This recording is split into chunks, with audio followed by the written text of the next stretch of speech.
Lesson 6, Forbearance, Self-Control at Times of Anger. In the previous chapter on the subject of patience, reference was made to the noble quality of forbearance, hilm. Allah created His prophets and messengers with this quality and uses it to describe Himself in His book.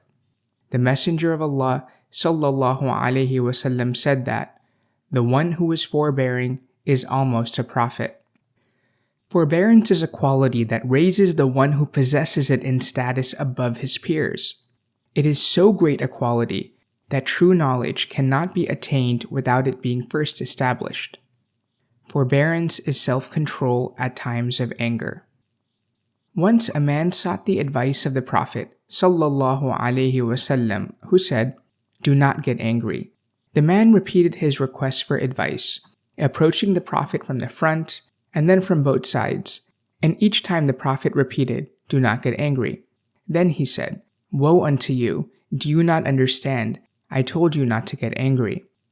The scholars say that the meaning of "do not get angry" is, do not act upon your anger, control yourself when anger seizes you, and furthermore, channel your anger in accordance with the teachings of the sacred law.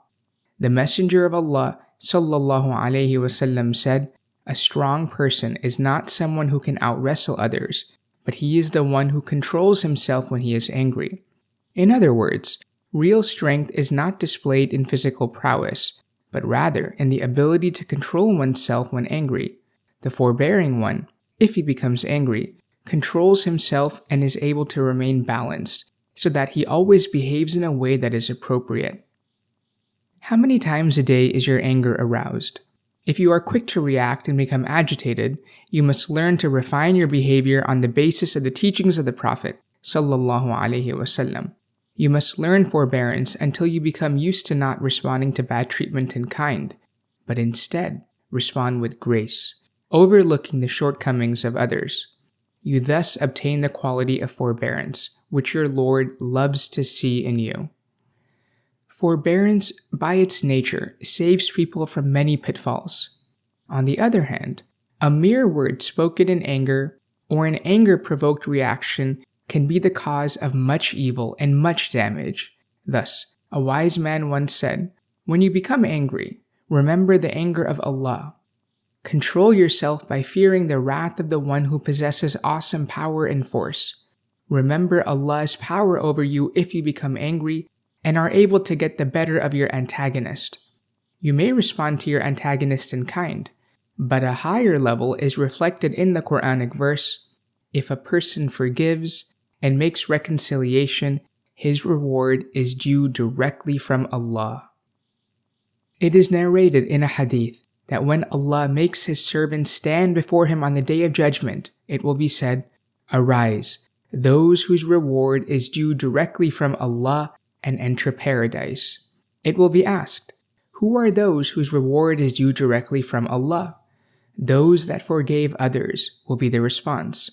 Then, many thousands of people will arise and enter paradise without any recompense. Forgiveness and forbearance are only manifested by a person in a position of strength.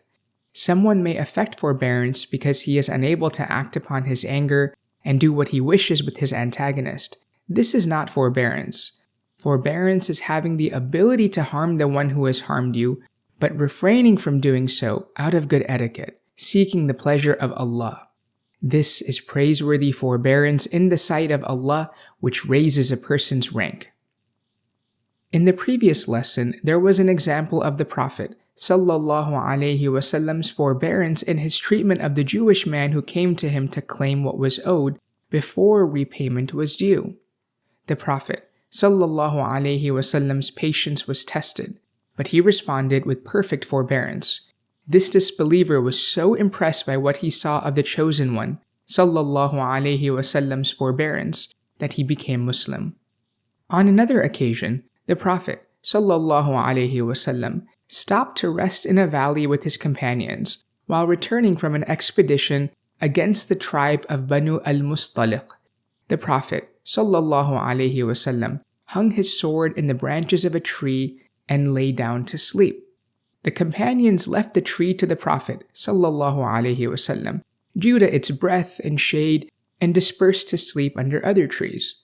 A Bedouin saw the Prophet sleeping from his vantage point on the hillside and made his way past the companions to where he was. He seized the Prophet ﷺ's sword, and the Prophet awoke. The Bedouin pointed the sword at him and said, "Who will protect you from me, O Muhammad?" ﷺ. Our Prophet ﷺ replied, "Allah." When he pronounced this word, the man's heart trembled, and the sword fell from his hand.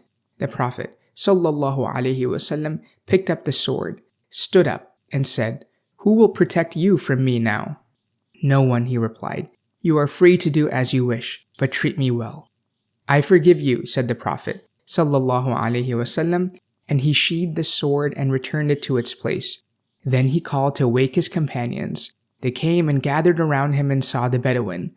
The Prophet said to them, "This man came, seized my sword, and said, 'Who will protect you from me?' I said to him, 'Allah,' and the sword fell from his hand. So I took it and said, 'Who will protect you from me?' 'No one,' he said. So I forgave him." The man returned to his people and said, "By Allah, this behavior could only be that of a prophet." He then became Muslim and called his people to Islam due to the character of the Prophet ﷺ. Believers must train themselves to have forbearance.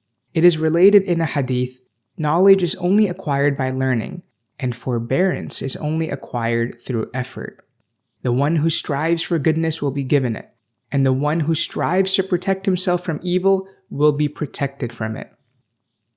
By learning, a person becomes knowledgeable after having been ignorant, and likewise, the one who is prone to anger can attain forbearance by struggling against their lower self, by containing their anger and not acting upon it.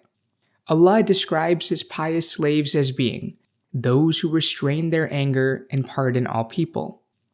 Once one of the slave girls of Imam Ali, Zayn al-Abidin, the son of Imam al-Hussein, dropped a water pitcher on his son, who died immediately. He looked at her, and she said, "Those who restrain their anger." "I have restrained my anger," he said. "And those who pardon all people," she said, "I have pardoned you. For Allah loves those who do good. I have set you free for the sake of Allah." She thus gained her freedom by reminding him of the verses of the Book of Allah. It has thus been related in a hadith that there is no gulp greater in reward in Allah's sight than the gulp of the one swallowing his anger for the sake of Allah. And if someone contains their anger when they are able to vent it, Allah fills their heart with peace and faith. Muslims should ask themselves what their state is when they are angered. Anger should be channeled for the sake of Allah. The Prophet did not become angry when someone wronged him. But if someone transgressed against Allah, no one could stand up to his anger. He only became angry for Allah's sake, and never became angry for his own sake. The benefit and purpose of anger is to motivate the believer to defend the sacred law. Without the existence of this anger, the religion cannot be defended. Anger is present in human nature for a purpose known to Allah. The sacred law channels anger in the direction which Allah loves, so that the religion of Allah is protected. Believers should ask themselves what makes them angry.